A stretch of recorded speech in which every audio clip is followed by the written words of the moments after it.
తెలుగు జాతి నుంచి ఒక డాక్టర్కు భారతరత్న ఇవ్వాలన్నారు సీఎం రేవంత్ రెడ్డి. హైదరాబాద్ బంజారాహిల్స్లో పద్మ విభూషణ్ అవార్డు పొందిన AIG hospitals chairman doctor Nageshwar రెడ్డికి నిర్వహించిన సన్మాన కార్యక్రమానికి ముఖ్య అతిథిగా అటెండ్ అయ్యారు సీఎం రేవంత్ రెడ్డి. త్వరలోనే హెల్త్ టూరిజం పాలసీ తీసుకొస్తామన్నారు. నాగేశ్వర్ రెడ్డి వైద్య వృత్తిని బాధ్యతగా తీసుకున్నారని కొనియాడారు సీఎం. ఈ ప్రోగ్రాంలో శాసనమండలి చైర్మన్ గుత్తా సుఖేందర్ రెడ్డి, మంత్రులు ఉత్తమ్ కుమార్ రెడ్డి, దామోదర రాజనరసింహ, ప్రభుత్వ సలహాదారు షబీర్ అలీ, ఎమ్మెల్యేలు Vivek Venkataswamy, Uttam Padmavati, Parnika Reddy, Sudarshan Reddy, CS Santhi Kumari, Hyderabad CP CV Anand పాల్గొన్నారు. ఒక వ్యక్తి హాస్పిటల్కి వెళ్తే అతనికి అందించిన ప్రతి సందర్భంలో డిజిటలైజ్ చేస్తే భవిష్యత్తులో అతను హాస్పిటల్కి ఏ డాక్టర్ దగ్గరికి వెళ్ళినా కూడా అంతకంటే ముందు ఏం ట్రీట్మెంట్ జరిగింది, ఏం మెడిసిన్ వాడినరు, అంతకంటే ముందు డాక్టర్లు ఏ రకమైన వైద్యాన్ని అందించరు అని తెలిస్తే ఆ పేషెంట్ను ట్రీట్ చేయడం ఈజీ అవుతుంది. అందుకే తెలంగాణ రాష్ట్ర ప్రభుత్వం దామోదర రాజనరసింహ గారు డిజిటల్ హెల్త్ కార్డ్ని తెలంగాణ రాష్ట్రంలో తీసుకురావడానికి ప్రయత్నం చేస్తున్నాం. కంప్లీట్గా ఈ రాష్ట్రంలో ఉండే ప్రతి పౌరుడి యొక్క హెల్త్ కండిషన్ని డిజిటలైజ్ చేసి డిజిటల్ హెల్త్ కార్డ్ ఇవ్వడానికి ప్రభుత్వం అన్ని రకాల చర్యలు చేపడుతుంది. ఇది భవిష్యత్తులో డాక్టర్లకి ఇది ఒక అసెట్, డేటానే అసెట్.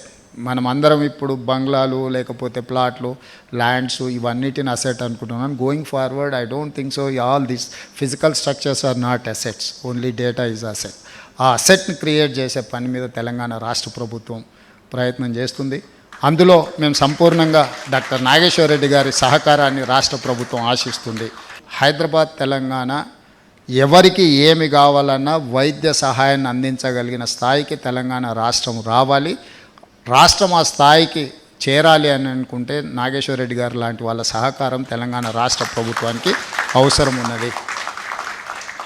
నేను మిత్రుడు దామోదర రాజనరసింహ గారికి సూచన చేస్తున్నా, మనం హెల్త్ పాలసీని ఏదైతే చేయాలనుకుంటున్నామో అందులో నాగేశ్వర రెడ్డి గారి సేవల్ని, వారి సలహాలని, వారి అనుభవాన్ని దాదాపుగా 41 సంవత్సరాల నుంచి నిరంతరం వారు ఈ సేవలో, ఈ వృత్తిలో ఉన్నారు. ఈ వైద్య వృత్తిని వారు ఉద్యోగం అనుకోలేదు, వారు బాధ్యత అనుకున్నారు. కాబట్టి వారికి ఇంత గొప్ప గౌరవం, ఇంతమంది అభిమానులు ఏర్పడ్డారు. ఇతర దేశాలలో పెద్ద పెద్ద సంస్థలు ఆయనకు కోట్లాది రూపాయలు ఇవ్వాలని ఆఫర్ చేసిన ఆయన ఇక్కడి ప్రజలకు సేవలు అందించాలి, తనలో ఉన్న నైపుణ్యాన్ని ఇక్కడ ప్రజలకు ఉపయోగించడం ద్వారా ఒక గౌరవం, ఒక ఆత్మ సంతృప్తి పొందాలి అని వారు ఏదైతే ప్రయత్నం చేస్తున్నారో మనస్ఫూర్తిగా వారిని అభినందిస్తున్నా. ఏఐజీ కానీ నాగేశ్వర రెడ్డి గారు కానీ తెలంగాణ రాష్ట్ర ప్రభుత్వం నుంచి ఏదైనా, నాకు తెలిసి ఏ సహాయం అవసరం పడుతుందని నేను అనుకోవడం లేదు, ఏదైనా సహాయం అవసరం పడితే మాత్రం సంపూర్ణంగా తెలంగాణ రాష్ట్ర ప్రభుత్వం మీకు అండగా నిలబడుతుంది. మీ సంస్థను విస్తరించండి, ప్రపంచానికే ఆదర్శంగా ఉండే విధంగా మీరు రాణించాలి. తప్పకుండా మీకు భారతరత్న వచ్చే విధంగా మా ప్రభుత్వం బాధ్యత తీసుకుంటుందని తెలియజేస్తూ మీ అందరి దగ్గర సెలవు తీసుకుంటాను. For me, I'm particularly proud for two reasons. One is that this was given to a Telugu doctor for the first time. No Telugu doctor has been given. Dr. Pratap Reddy Garu, P. Reddy was given but for industry, but as a doctor for medicine, this is the first time. So sometimes it's very difficult for us being South, being Telugu, to get the attraction of people in North. They generally, they're not so keen on this, but I think this is one. And second is because I belong to a subject, gastroenterology, which is not a well-recognized subject, sir. In fact, people know heart, cardiology, heart, brain, kidney, but gastroenterology is not recognized. So many of my friends in North India told me that when this award was actually announced, so everybody started inquiring what is gastroenterology, and spelling of gastroenterology also difficult. So they started knowing the spelling of gastroenterology. So for us, gastroenterology is a good recognition that our specialty has been recognized. Actually, it is now a very common disease. We find that 40% of the population all over the country is suffering from this, from the gastroenterology. And a lot of new therapies are coming. So I'm happy that the government recognized this. And I think this is for me, this is a big occasion, a very humbling occasion that all of you are here to be a part of the celebration. Thank you very much.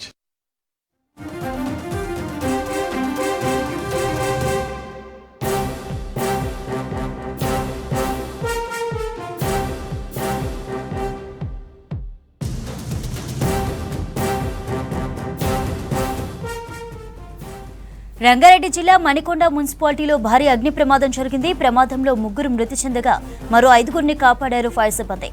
Puppalaguda Pasha కాలనీలోని ఓ అపార్ట్మెంట్లో ఈ ఘటన జరిగింది. భారీగా మంటలు ఎగిసిపడుతున్నాయి. కింద షాపుల్లో మంటలు చెలరేగి 2వ ఫ్లోర్ వరకు మంటలు వ్యాపించాయి. ఇంట్లో చిక్కుకున్న చిన్నారులను తాడు సహాయంతో సురక్షితంగా కిందికి దించారు స్థానికులు. ప్రమాదంలో ఓ కారు పూర్తిగా దగ్ధమైంది.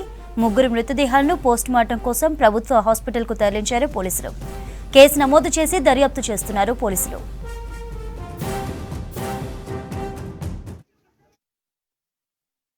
గ్రౌండ్ ఫ్లోర్ లో కిరాణా షాప్ అండ్ పార్కింగ్ ఉంటుంది. కిరాణా షాప్ లో షార్ట్ సర్క్యూట్ అవ్వడం వల్ల ఆ మంటలు పార్కింగ్ ఏరియా కార్లకి, తర్వాత పైన ఉన్నటువంటి ఫస్ట్ ఫ్లోర్ సెకండ్ ఫ్లోర్ కి వ్యాపించడంతో ఆ ఒకటే వే ఉన్న ఏదైతే స్టెప్స్ ఉన్నాయో ఆ స్టెప్స్ నుంచి పైన ఉన్న వాళ్ళు కిందికి రాలేకపోయినారు.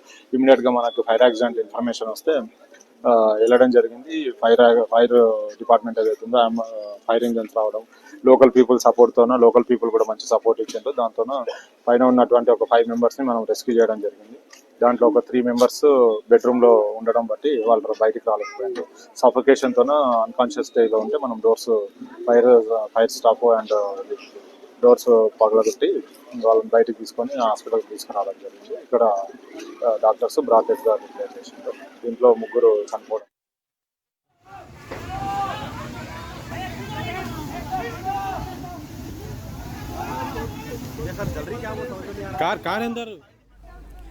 ఇక మా రిపోర్టర్ అనిల్ అడిగి డీటెయిల్స్ తెలుసుకుందాం. అనిల్, ఇన్సిడెంట్ ఎలా జరిగింది? చంద్రిక, రంగారెడ్డి జిల్లాలోని నాసింగ్ మండలం ఉప్పాలగూడలో ఘోర అగ్ని ప్రమాదం చోటు చేసుకుంది. స్థానికంగా ఉన్నటువంటి పాషా కాలనీలో ఉన్నటువంటి 2 అంతస్తుల భవనంలో గ్రౌండ్ ఫ్లోర్ లో మొదటగా మంటలు చెరిగాయి. దీంతో దట్టమైన పొగ వ్యాపించడంతో అక్కడ ఊపిరాడక 3 కూడా ప్రాణాలు కోల్పోయారు. అందులో 2 మహిళలతో పాటు ఒక చిన్నారి ఉన్నారు. మొదటగా ఈ భవనంలో మంటలు చెలరేగినంత సమాచారం అందుకున్నటువంటి లంగర్ హౌస్ కు సంబంధించినటువంటి అగ్నిమాపక సిబ్బంది హుటాహుటిన సంఘటనా స్థలానికి చేరుకున్నారు.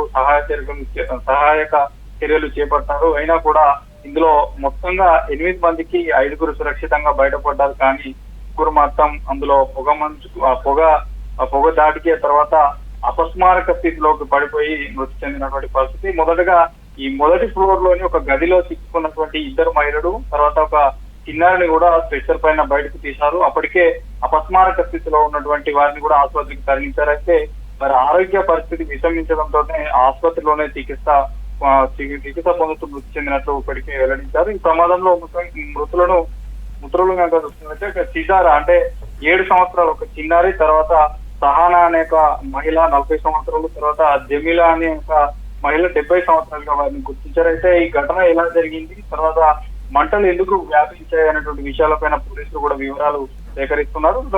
ప్రమాదం నుంచి మరొక 5గురిని మాత్రం కాపాడారు. వీరును ప్రభుత్వ అంటే ఉస్మానియా ఆసుపత్రిలో వీరు చికిత్స పొందుతున్నారు. అయితే ముఖ్యంగా భవనంలో ఉన్నటువంటి 3 గ్యాస్ సిలిండర్లు పేలడంతోనే ఈ ప్రమాద తీవ్రత అనేది పెరిగిందని కూడా చెప్తున్నారు. అంటే ఈ రోజు సాయంత్రం 5:45 ప్రాంతంలో నాసింగ్ పోలీస్ స్టేషన్ పరిధిలోని ఈ పుప్పలగూడలోని ఒక పాషా కాలనీ ఉంటుంది. ఆ పాషా కాలనీలోని మిస్టర్ ఉమాన్ అనే ఒక వ్యక్తి ఇంట్లో అగ్ని ప్రమాదం జరిగిందని వారికి పోలీసులకు సమాచారం వచ్చింది. గ్రౌండ్ ఫ్లోర్ లో ఒక కిరాణా దుకాణంలో విద్యుత్ షార్ట్ సర్క్యూట్ అయిందంటూ కూడా వారికి ప్రాథమికంగా అక్కడ సమాచారం రావడంతో అక్కడికి వెళ్ళామంటూ కూడా స్థానిక పోలీసులు కూడా చెప్తున్నారు. సో సాయంత్రం 5:30 గంటల నుంచి కూడా ఈ ప్రమాదం జరిగినప్పుడు వారికి ఫోన్ వచ్చినప్పటి నుంచి కూడా ఇప్పటి వరకు ఇంకా మంటలు కొనసాగుతున్నాయి. వారిని ఆపేందుకు కూడా ప్రయత్నం చేస్తున్నారు. సో మొత్తానికి అయితే ఈ గడిచిన గత 2-3 నెలల చూస్తున్నట్టయితే ఇలాంటి అగ్ని ప్రమాదాలు చాలా అవుతున్నాయి. సో వీటన్నిటి కూడా కారణం అనేది కూడా అగ్నిమాపక సిబ్బంది అక్కడ ఉండి పూర్తిగా గ్రౌండ్ ఫ్లోర్ లోని మంటలను అదుపు చేస్తున్నట్టు కూడా చెప్తున్నారు. సో 5గురు కూడా ఎవరైతే చిక్కుకున్నట్లు వారు ఎవరైతే ఉన్నారో వారిని నిచ్చెన వేసి మరీ మనకు విజువల్స్ చూడొచ్చు, పైనుంచి తాళ్ల సహాయంతో కిందికి దించినటువంటి పరిస్థితి. సో డోర్లు పగలగొట్టి లోపలికి వెళ్లి ఫైర్ ఫైటర్స్ ఒక పాపను 2 మహిళలను సురక్షితంగా తీసుకురావాలనే ప్రయత్నం చేశారు. కానీ అపస్మారక స్థితిలో పడి ఉన్నటువంటి ఆ 3 కూడా చనిపోవడం జరిగింది. సో పూర్తిగా ఈ ప్రమాదం ఎలా జరిగింది అనేటువంటి విషయాలను మాత్రం స్థానికంగా ఉన్నటువంటి పోలీసులతో పాటు అటు ఫైర్ సిబ్బంది కూడా ఆరా తీస్తున్నటువంటి పరిస్థితి. చంద్రిక, రైట్ అనిల్.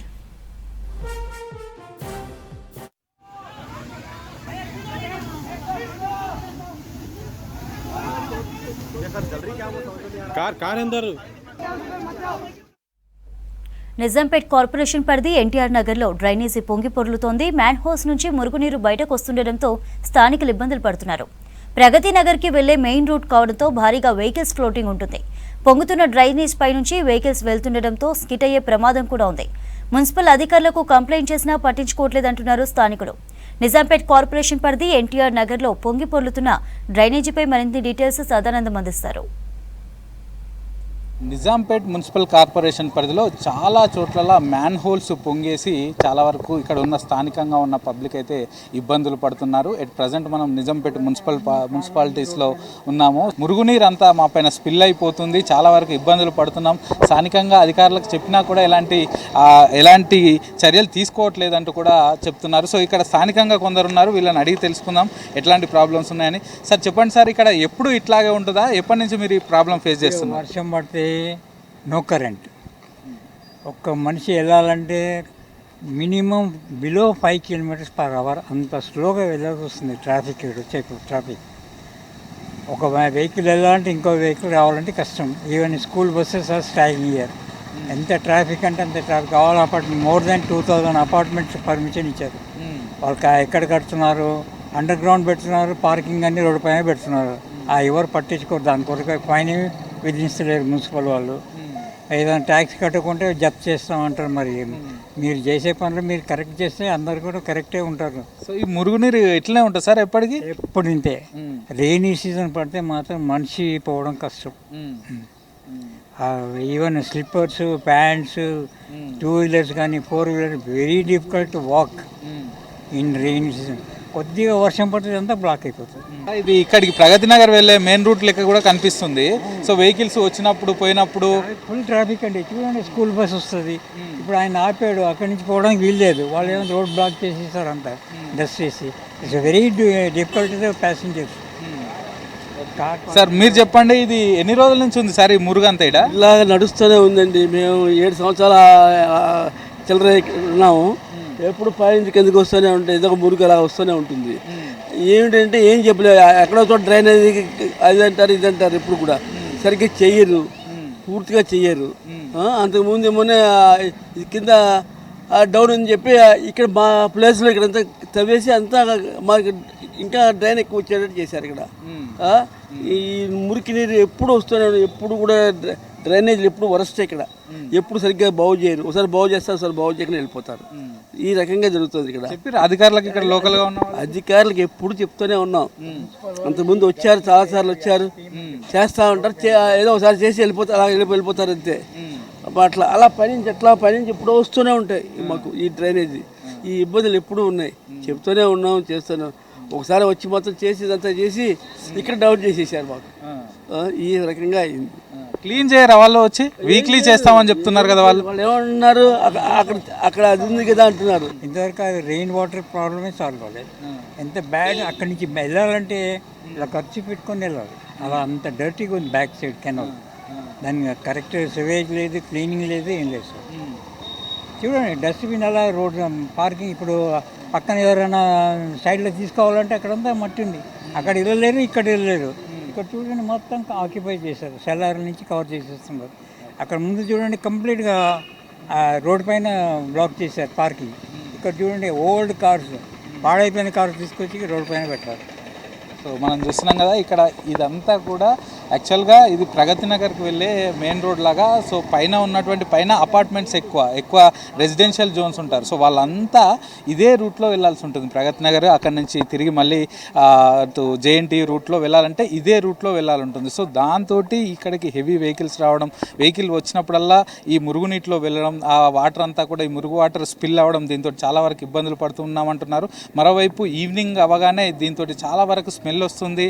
అలాగే ఈ మురుగునీళ్ళు ఎక్కువగా ఉండడంతో దోమలు కూడా ఇక్కడ ఎక్కువగా వస్తున్నాయి. దీంతో ఇక్కడ ఉన్న వాళ్ళు మాత్రం చాలా వరకు ఇబ్బందులు పడుతున్నామని చెప్తున్నారు. ఇక మరోవైపు ఇటు నిజాంపేట మున్సిపల్ అధికారులకు చాలాసార్లు కంప్లైంట్ చేశాం, కానీ వాళ్ళు కంప్లైంట్ చేసినప్పుడు వచ్చి ఏదో పైపైన చేసి వెళ్తున్నారు, కానీ దీనికి పర్మనెంట్ సొల్యూషన్ చూపట్లేదంటూ కూడా ఇక్కడ ఉన్న స్థానికులు చెప్తున్నారు. సో ఇప్పటికైనా అధికారులు దీనిపైన దృష్టి సారించి దీనికి ఏదైనా ఒకటి పర్మనెంట్ సొల్యూషన్ చూపించాలని ఇక్కడ ఉన్న స్థానికులు కోరుతున్నారు. కెమెరా పర్సన్ శ్రీనివాస్తో సదానందం, V6 న్యూస్, నిజాంపేట్. హస్తకళలను ప్రభుత్వం ప్రోత్సహిస్తుందన్నారు మంత్రి తుమ్మల నాగేశ్వరరావు.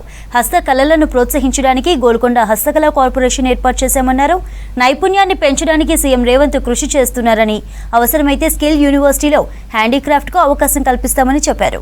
ఎన్టీఆర్ స్టేడియంలో ఏర్పాటు చేసిన గోల్కొండ హ్యాండీక్రాఫ్ట్ కార్పొరేషన్ ఆధ్వర్యంలో ఏర్పాటు చేసిన మేళాను principal secretary Sailaja Ramaiyar, NABARD CGM భాస్కర్తో కలిసి ప్రారంభించారు మంత్రి తుమ్మల. ప్రస్తుతం హస్తకళల ముడిసరుకు దొరకడం కష్టంగా మారిందని, ఒకే దగ్గర అందించేందుకు కృషి చేస్తామని చెప్పారు. అత్యుత్తమ నైపుణ్యాలు కలిగిన కళాకారులను సన్మానించారు.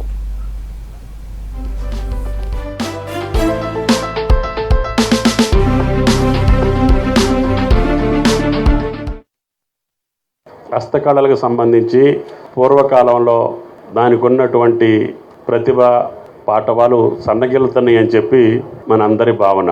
ఇంకా లక్షలాది మంది ఈ హస్తకళ నైపుణ్యం కలిగినటువంటి చేనేత కార్మికులు ఆ రోజు భారతదేశంలో తయారయ్యేటటువంటి ఏ వస్తువులైనా సరే ప్రపంచ దేశాల్లో పేరెన్నికగన్నటువంటి మన సంస్కృతి సంప్రదాయాలు కలిగినటువంటి వృత్తుల్ని ప్రోత్సహించాలని దీనికి ఒక కార్పొరేషన్ ఏర్పాటు చేసి గోల్కొండ హస్తకళ అభివృద్ధి సంస్థగా ఆ కళాకారులను ఆదుకోవటమే కాకుండా మన యొక్క సంప్రదాయాన్ని కొనసాగించాలి, ఈ ఉత్పత్తుల్ని దేశాలకి అందరికీ పరిచయం చేయాలి, తద్వారా వీటిని తయారు చేసే నైపుణ్యం కలిగినటువంటి వ్యక్తుల యొక్క జీవన స్థితిగతులు మార్చాలి అని చెప్పి గోల్కొండ హస్తకళల అభివృద్ధి సంస్థ శైలజ గారు వచ్చిన తర్వాత దానికి ఎక్కువ ప్రమోట్ చేయాలని, ఎక్కువ ప్రాచుర్యాన్ని ప్రచురింపజేయాలని, తద్వారా వాళ్ళ వ్యాపారాన్ని అభివృద్ధి చేస్తూనే వాళ్ళ జీవితంలో వెలుగులు నింపాలనేది ఈ యొక్క అభివృద్ధి సంస్థ యొక్క ముఖ్య ఉద్దేశం.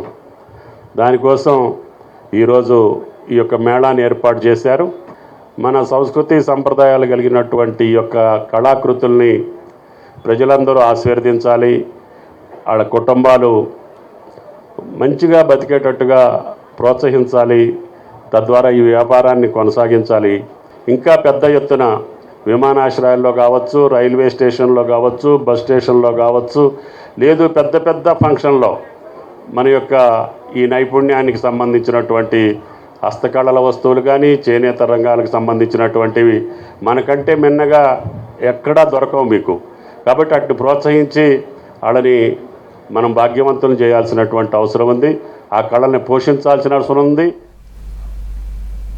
సమాజంలో మూఢనమ్మకాలు తొలగించాలంటే ప్రతి ఒక్కరూ వైజ్ఞానిక ఆలోచనలు చేయాలన్నారు జన విజ్ఞాన వేదిక జాతీయ కార్యదర్శి తులసిరామ్. కుత్బుల్లాపూర్లోని ప్రభుత్వ ఉన్నత పాఠశాలలో నేషనల్ సైన్స్ డేను నిర్వహించారు. సైన్స్ను ఉపయోగించి మ్యాజికులు చేసి కొందరు ప్రజలను మోసం చేస్తున్నారని అన్నారు. వారు ఎలా మోసం చేస్తారో చేసి చూపించి వాటి వెనుకున్న సైన్స్ను విద్యార్థులకు తెలిపారు తులసిరామ్. తులసిరామ్ గారు వచ్చారు, వారికి ఒకసారి ఓన్లీ 3 days క్లాస్. సో వీళ్ళకి సంబంధించినటువంటి ఫ్యాకల్టీని అందరూ కూడా కోరుతున్నాం. ఈ వేరే పనికి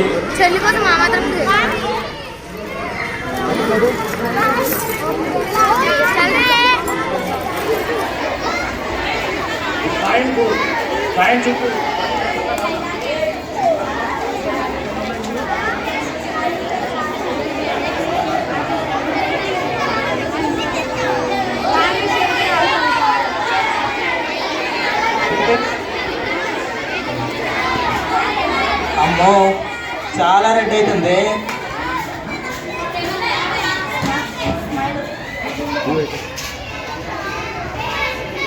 పిల్లవాళ్ళు ఏమంటారు, పిల్ల జరిగినప్పుడు మనం బయలుదేరుద్దాం అని అంటారు. మరి ఇలాంటివి కాకుండా ఇవన్నీ కూడా నమ్మకూడదు. ఇంకా మీరు కామ్గా ఉంటే తొందరగా వాళ్ళు చూపించడానికి వీలవుతుంది.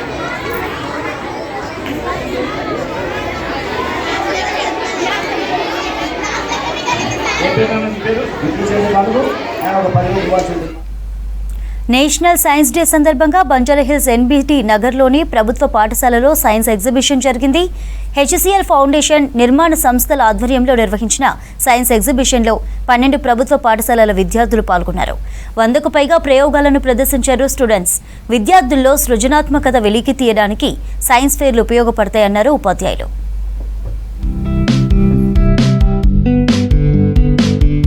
నేషనల్ సైన్స్ డే సందర్భంగా ఎన్బిటి నగర్లోని ప్రభుత్వ హైస్కూల్లో సైన్స్ ఎగ్జిబిషన్ నిర్వహించారు. హెచ్సిఎల్ నిర్మాణ్ సంస్థల ఆధ్వర్యంలో జరిగిన సైన్స్ ఫేర్లో 100కు పైగా ప్రయోగాలను ప్రదర్శించారు. సిటీలోని వివిధ ప్రాంతాలకు చెందిన 12 ప్రభుత్వ స్కూల్స్ విద్యార్థులు సైన్స్ ఫేర్లో పాల్గొని తమ సైన్స్ ఎగ్జిబిట్లను ప్రదర్శించారు. ఆయా స్కూల్ టీచర్లు, స్వచ్ఛంద సంస్థల ఆర్గనైజర్లు కూడా అటెండ్ అయ్యారు.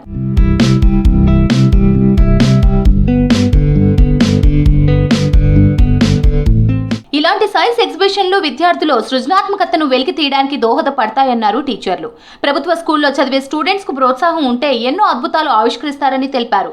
రామన్ ఎఫెక్ట్ థియరీని ఆవిష్కరించిన సందర్భంగా నేషనల్ సైన్స్ డే నిర్వహించుకుంటున్నామని గుర్తు చేశారు ప్రభుత్వ టీచర్లు. ఈ సైన్స్ డే చేయడం వల్ల పిల్లల్లో సైన్స్ పట్ల అవగాహన, అభిరుచి, అలాగే కొత్త విషయాలు కనుక్కోవాలన్న ఆకాంక్ష దీని ద్వారా వస్తుంది. ఈ ఎగ్జిబిషన్లో పాల్గొంటున్న వాళ్ళు ముఖ్యంగా అందరూ కూడా గవర్నమెంట్ ప్రభుత్వ పాఠశాలల నుంచి వచ్చిన వాళ్ళే. ఇది కేవలం ప్రభుత్వ పాఠశాలలో ఉన్నటువంటి విద్యార్థులకు మాత్రమే నిర్వహిస్తున్నటువంటి సైన్స్ ఫేరు. చాలా చక్కటి ఎగ్జిబిట్స్ ఇక్కడ ప్రదర్శించబడ్డాయి. సో కొత్త వినూత్నమైనటువంటి ఆలోచనలతోటి వారు సైన్స్ ఎగ్జిబిట్స్ తీసుకురావడం జరిగింది. అంటే ఇలాంటి ఎగ్జిబిట్స్ అనేది చేయడం వల్ల పిల్లల్లో ఉన్న జిజ్ఞాస, వాళ్ళ సృజనాత్మకత అదంతా కూడా బయటపడుతుంది. వాళ్ళలో ఫ్యూచర్లో కొంతమంది అన్న సైంటిస్టులుగా రావడానికి అవకాశం అనేది ఇలాంటి ప్రాజెక్టుల వల్ల బయటపడుతుంది. ఇక్కడ పిల్లలందరూ కూడా చాలా ఇంట్రెస్ట్, ఎన్నో రోజుల నుంచి, ఒక 1 మంత్ నుంచి కష్టపడి ఈ ప్రాజెక్ట్స్ అన్నీ కూడా చేసి వాళ్ళు ఈరోజు ఇక్కడికి వచ్చి అందరూ కూడా హ్యాపీగా పార్టిసిపేట్ చేస్తున్నారు. అన్ని స్కూల్స్ రావడం వల్ల, 12 స్కూల్స్ రావడం వల్ల ఏంటంటే పిల్లల్లో కొత్త అనుభవాలు, వాళ్ళల్లో ఉన్న ఇంట్రెస్ట్ అనేది బయటపడుతుంది. సైన్స్ ఫేర్ లో పాల్గొన్న విద్యార్థులు సంతోషాన్ని వ్యక్తం చేశారు. మొదటిసారి సైన్స్ ఎగ్జిబిషన్ లో పాల్గొనడం హ్యాపీగా ఉందన్నారు. సోలార్ విలేజ్లు, రోబోటిక్ వాహనాలు, natural water purifier, wind power generator, రామేశ్వరంలోని పంబన్ తరహాలో బ్రిడ్జ్ లాంటి ప్రయోగాలను ప్రదర్శించారు విద్యార్థులు. సైన్స్ ఎగ్జిబిట్లను సందర్శకులకు, టీచర్లకు వివరించారు విద్యార్థులు. ఎక్సైట్మెంట్ ఉంది, కొంచెం భయం కూడా ఉంది. మంచి ఎక్స్ప్లెయిన్ చేస్తున్నారు. I'm here to tell about my solar village model made using simple material. This product so how we use solar energy. విద్యార్థుల్లో ప్రతిభ, సృజనాత్మకత వెలికి తీయడానికి ఇలాంటి కార్యక్రమాలు ఉపయోగపడతాయన్నారు హెచ్సిఎల్ నిర్మాణ్ సంస్థల ప్రతినిధులు. ప్రభుత్వ స్కూల్స్ బలోపేతం చేయడంలో భాగంగానే తమ సంస్థలు పనిచేస్తాయన్నారు. Currently we are with the support of HCL Foundation, we are supporting 12 schools, majorly working on the STEM education. We are encouraging to the government school students. We are established 3 digital labs and 3 STEM labs also, with the cost of the 15 lakhs for each lab. Every year we are conducting the science event. ప్రభుత్వ స్కూళ్లలో computer labs ఏర్పాటు చేశామన్నారు HCl ప్రతినిధి Raman. NBT Nagar ప్రభుత్వ స్కూల్లో జరిగిన science exhibition అందరినీ ఆకట్టుకుంది. నగరంలోని వివిధ ప్రాంతాల నుంచి వచ్చిన ప్రభుత్వ బడుల విద్యార్థులు తయారు చేసిన ప్రయోగాలు అందరినీ ఆకట్టుకున్నాయి. హైదరాబాద్లోని గచ్చిబౌలి స్టేడియంలో విజ్ఞాన్ వైభవ్ కార్యక్రమాన్ని ప్రారంభించారు కేంద్ర మంత్రి రాజ్నాథ్ సింగ్, సీఎం రేవంత్ రెడ్డి. ఈ కార్యక్రమంలో రక్షణ రంగ ఉత్పత్తులు ప్రదర్శించారు. సైన్స్ అండ్ టెక్నాలజీలో విద్యార్థులకు, ప్రజలకు అవగాహన కల్పించేందుకు 3 రోజులు ప్రదర్శనలు ఉంటాయన్నారు నిర్వాహకులు.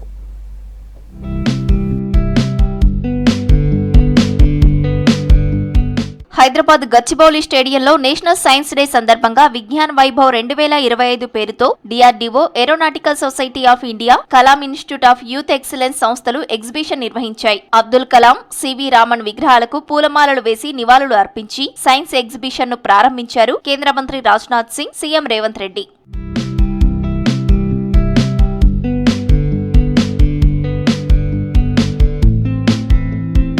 200 స్టాళ్లు ఏర్పాటు చేసి యుద్ధ పరికరాల పనితీరు, వాటి తయారీ పరిజ్ఞానం గురించి విద్యార్థులకు అవగాహన కల్పిస్తున్నారు. పాఠశాలలు, ఇంజనీరింగ్ విద్యార్థులతో పాటు 30,000 మంది ప్రదర్శన చూసేందుకు పేర్లు నమోదు చేసుకున్నారు. తొలి రోజు పేర్లు నమోదు చేసుకున్న విద్యార్థులకు మాత్రమే ప్రవేశం కల్పించారు. ఏరోస్పేస్, డిఫెన్స్ టెక్నాలజీ పరిజ్ఞానంతో పాటు ఈ రంగాల్లో ఉన్న ఉపాధి అవకాశాలపై యువతకు అవగాహన కల్పిస్తున్నారు నిర్వాహకులు.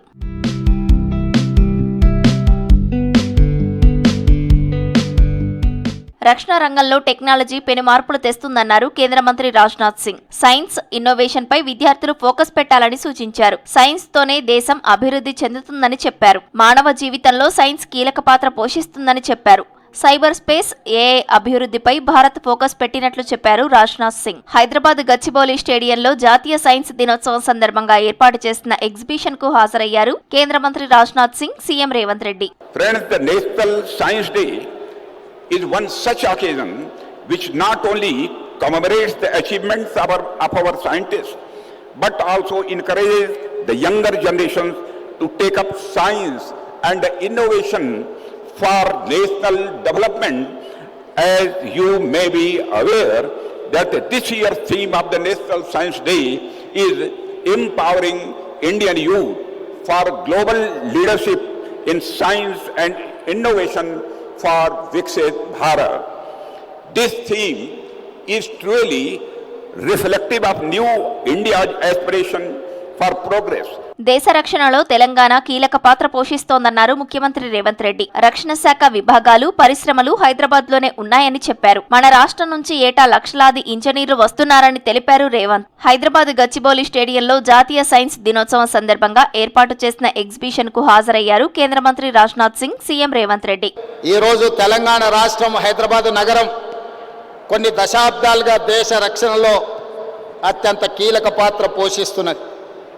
మన ప్రాంతంలో బీడీఎల్ కావచ్చు, డిఆర్డిఓ కావచ్చు, మిదాని కావచ్చు, హెచ్ఏఎల్ కావచ్చు, ఇవన్నీ దేశ రక్షణ కోసం రాకెట్లను ఉత్పత్తి చేసే కాడ నుంచి మిసైల్స్ తయారు చేసే వరకు మన ప్రాంతంలో హైదరాబాద్ నగరంలో, హైదరాబాద్ చుట్టూతా ఈ పరిశ్రమలు ఉన్నాయి. ఈరోజు దేశాన్ని రక్షించడంలో మన హైదరాబాద్, తెలంగాణ రాష్ట్రం అత్యంత క్రియాశీలక పాత్ర పోషిస్తున్నది.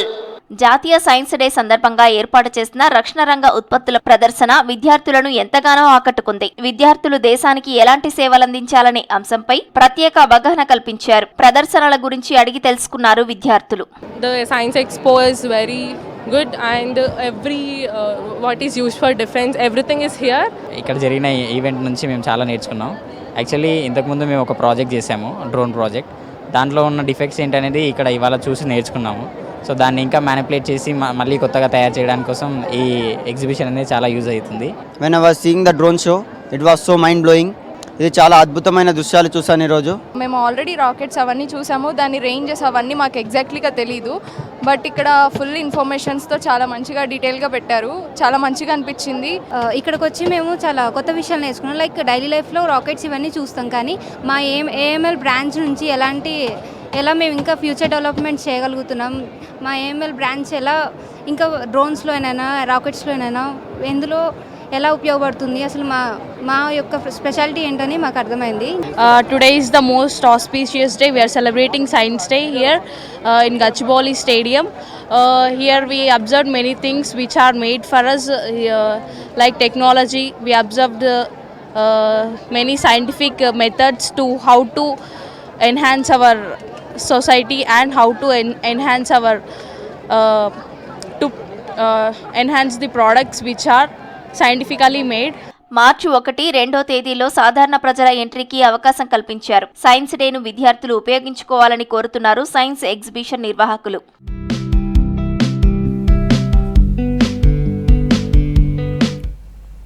గతేడాది రాష్ట్ర ప్రభుత్వం తీసుకొచ్చిన ఎంఎస్ఎంఈ పాలసీపై రౌండ్ టేబుల్ సమావేశాన్ని నిర్వహించింది Telangana association of SC ST enterprises. ఈ మీటింగ్కు మంత్రి శ్రీధర్ బాబు ముఖ్య అతిథిగా అటెండ్ అయ్యారు. ఈ కార్యక్రమంలో ఎమ్మెల్యేలు వివేక్ వెంకటస్వామి, వినోద్లతో పాటు దళిత ఎమ్మెల్యేలు, ఎంటర్ప్రెన్యూర్స్ పాల్గొన్నారు. దళిత ఎంటర్ప్రెన్యూర్స్కు ప్రభుత్వం సపోర్ట్ చేయాలన్నారు ఎమ్మెల్యే వివేక్.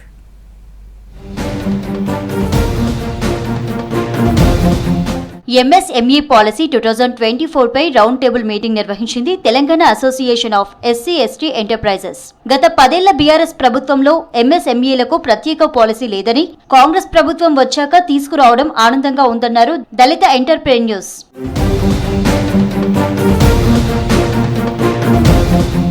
వచ్చే బడ్జెట్లో 14 నుంచి 15% ఎస్సీ ఎస్టీలకు కేటాయించాలని కోరారు ఎమ్మెల్యే వివేక్ వెంకటస్వామి. దళితుల్ని ఆర్థిక శక్తిగా ఎదిగేందుకు కృషి చేయాలన్నారు. ప్రొక్యూర్మెంట్ పాలసీలో దళితులకు ఎలాంటి ప్రయోజనాలు ఉన్నాయన్న దానిపై ఆయా శాఖల అధికారులకు అవగాహన ఉండాలన్నారు. దీనిపై ప్రతి 2 నెలలకోసారి రివ్యూ మీటింగ్ నిర్వహించాలని కోరారు.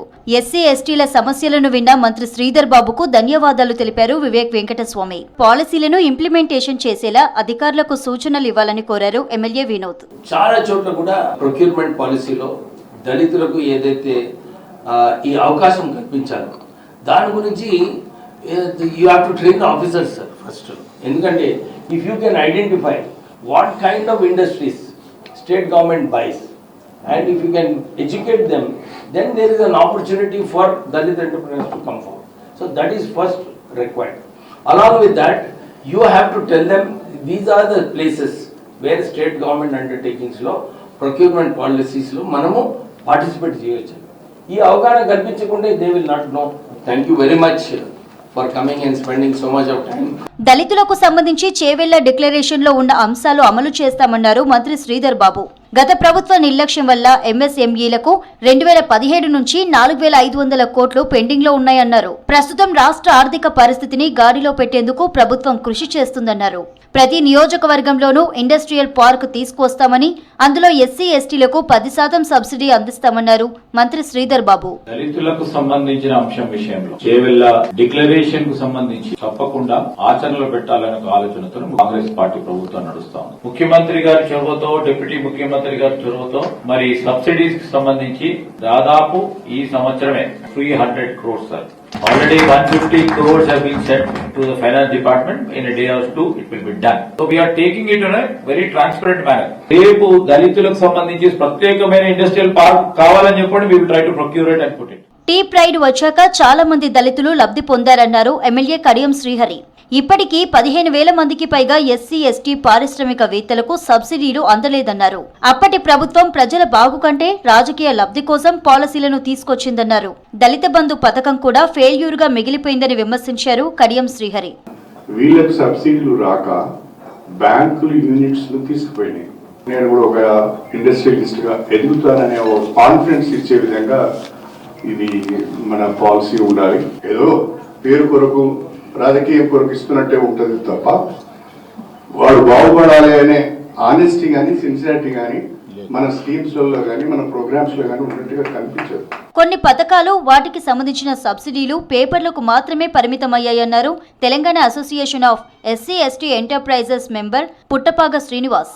తీసుకొచ్చిన పాలసీలోనూ కొన్ని మార్పులు చేయాలని కోరారు. ఇందుకు సంబంధించిన అంశాలను మంత్రి శ్రీధర్ బాబుకు వివరించారు ఎంటర్ప్రెన్యూర్స్. మేము ఎన్నిసార్లు అప్పుడు మినిస్టర్ గారికి చెప్పినా కూడా మినిస్టర్ గారు అప్పుడే ఒక రెజల్యూషన్ చేయించారు, కానీ దురదృష్టవశాత్తు అది అమలు జరగలేదు. 16% రేట్ ఆఫ్ ఇంట్రెస్ట్ తోటి బ్యాలెన్స్ అమౌంట్ కట్టాలనే కండిషన్కు దానికి ఇంతింత అది 5 times అయిపోయి చాలామంది ప్లాట్లు కూడా వదులుకున్నారు.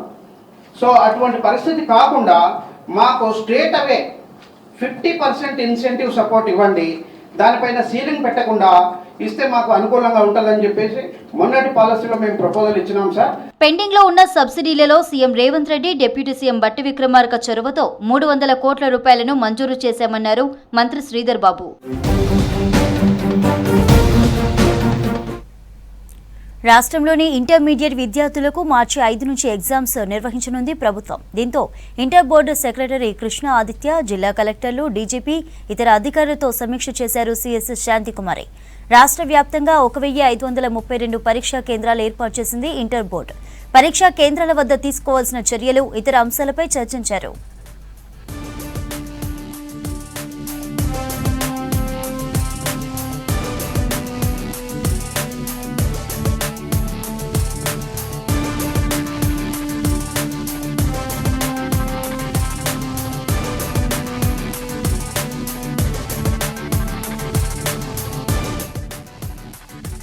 ఎగ్జామ్స్ కు ముందస్తు ఏర్పాట్లు చేయాలని, సెక్యూరిటీని పటిష్టం చేయాలని జిల్లా కలెక్టర్లు, ఎస్పీలు, కమిషనర్లను ఆదేశించారు సీఎస్. పరీక్షా కేంద్రాల్లో 144 సెక్షన్ ని విధించాలన్నారు. విద్యార్థులు, సిబ్బంది ఎలక్ట్రిక్ పరికరాలు లోపలికి అనుమతించకుండా తనిఖీలు చేయాలన్నారు.